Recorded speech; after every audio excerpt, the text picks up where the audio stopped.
Hello again, once again, greetings and blessings. I just want to report this is coming out of Melbourne, Florida, in the area where I live in. I'm just really so ashamed of living in Florida. It's just nothing but bad stuff happening here all the time. But I'm gonna report this one. This one here is about a woman, a Melbourne woman starved her in-laws and stabbed her mother-in-law when she tried to eat. So I'm guessing because this is a marriage that the woman that's married, her name is Ferdosi. She's Indian, East Indian. She's of Bangladesh descent. And usually in their marriages, it's usually arranged marriage. So it's very likely that she was in an arranged marriage with her husband. And she's very upset with the fact that she has to accept them as her in laws. Well, she is married to him, and this is what happened here. This is coming out of Melbourne. Again, once again, it's coming out of Melbourne, Florida. The report is coming from West News from Dan Billow, who's the reporter. Dan Billow, he's a reporter here. And police in Melbourne have arrested a woman who they said starved her husband's parents to the point of malnourishment and stabbed one of them when they tried to get something to eat.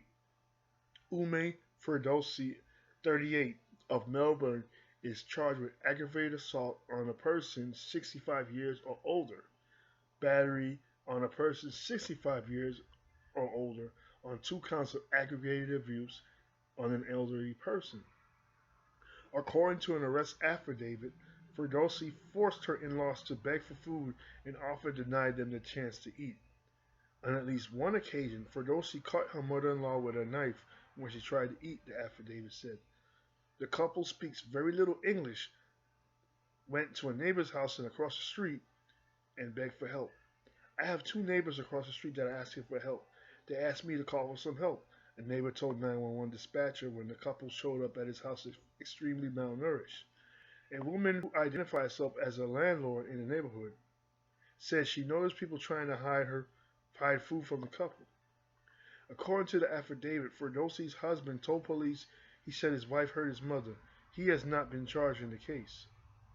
So this is what happened, and I can tell you a little bit more of the case because it happened on the news, and I've seen some of it.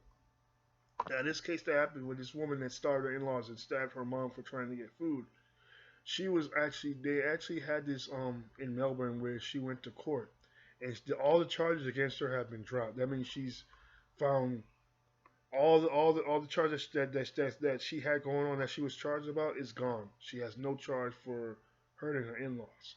Very likely, like I'm saying, because the marriage that she had is an arranged marriage, because Indians are usually in an arranged marriage when they're being married to their husband forced them into marriage, and she's likely forced into marriage. So this is her way of battling and fighting against it.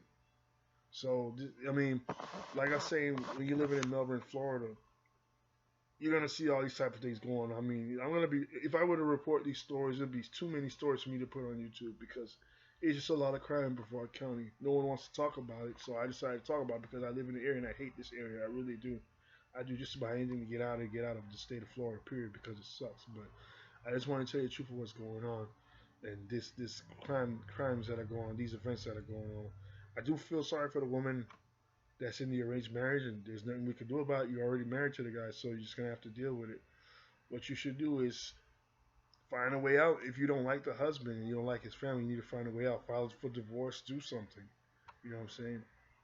I'm sorry to see a lot of women coming from the country of India that are into these forced arranged marriages that they go through, but you know it's terrible. There's not much we could do about it because we're in the United States, and their situation is bad and it's very sad and it's embarrassing. And it's a shame. It's a very much a shame that they have to go through stuff like this. I wish that there was a way we could solve that kind of problem in India, but it seems like in India they don't really care about the women. But I do want to express my concern for the women there of India. You know what I'm saying? So that's just my voice that I can say, and I can't say too much about it. I don't want to catch too much flack about it, but let's pray for the women in India because in India, rape is very common in India too. I know in India they get raped a lot. They get forced marriages. They're forced to have kids. They're forced to have all kind of stuff happen to them that they do not want. So hopefully that can change and women can gain some kind of political ground where they can start making changes in their country. Please like, share, comment, and subscribe, and I'll get to you in the next video.